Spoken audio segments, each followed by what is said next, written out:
Maar er zit Bas Kleine en die had de Dutch Blues Award Harpist 2015 won. En dat is van de week pas bekend worden. Gefeliciteerd. Ja, dankjewel. Jij ook gefeliciteerd. Alvast met jouw verjaardag. Ja, het is morgen, hè? Goed opgelet. Hoe zit dat? Is dat een populariteitsverkiezing? Komt daar een jury om te pas? Wat voor prijs is het eigenlijk? Nou, dat is een combinatie. Er is een vakjury die nomineert 3 muzikanten uit verschillende categorieën. Gitaristen, zangers, mondharmonica-spelers dus ook. En dan is het aan het publiek om te stemmen. Die is nogal verrast, zeg ik op Facebook. Ja, ik was wel verrast eerlijk gezegd, ja. Ja, vraag me niet waarom, maar... Wist jij dat nomineerd West? Ik ben in 2013 ben ik ook genomineerd. Ja, en toen was ik verrast dat ik niet won en nu ben ik verrast dat ik wel win. Ja, dat was wel leuk eigenlijk, hè? Ik zal even wat vallen. Bas Klein is al een kwart eeuw actief als harmonica-speler. En spelen onder andere met Sugar Mama, Albatross, No Jacks, Jean-Paul, Reina en de Terror Wheel. Nou, zeg ik nog wel even terug in, maar toen was volle meer bands nog niet, hè? Living Blues?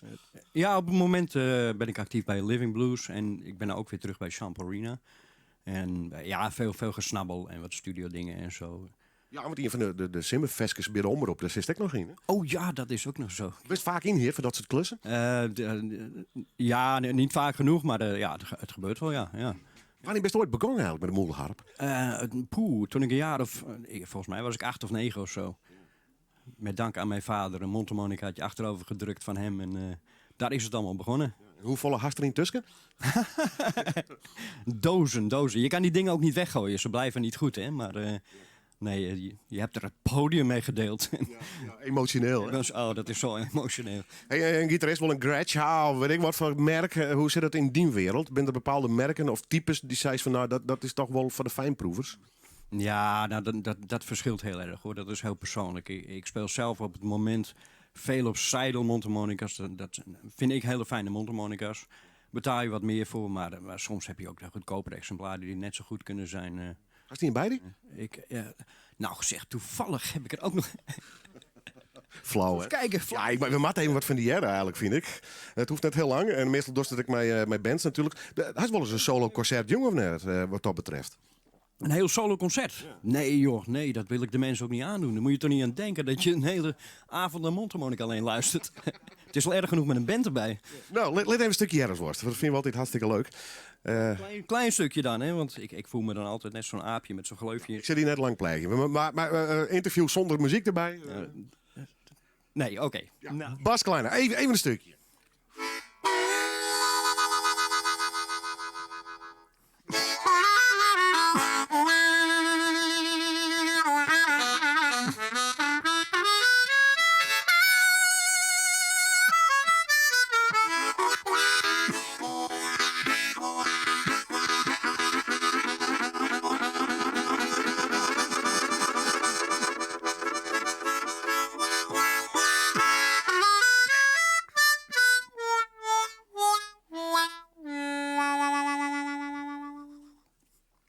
I rest my case. Fantastisch net. Ja.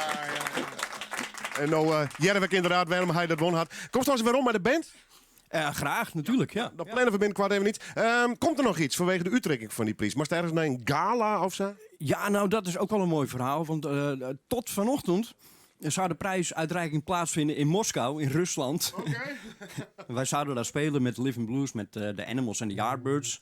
En ondertussen is nu gebleken dat het met de visa en alles, de Russische regering werkt niet erg mee. Dus het gaat niet rondkomen. Dus het hele concert is afgeblazen. En dat is nou verplaatst weer naar een andere datum. Dus geen flauw idee. Volgende week Middelburg of zo. Dus kom langs zou ik zeggen als je in de buurt bent.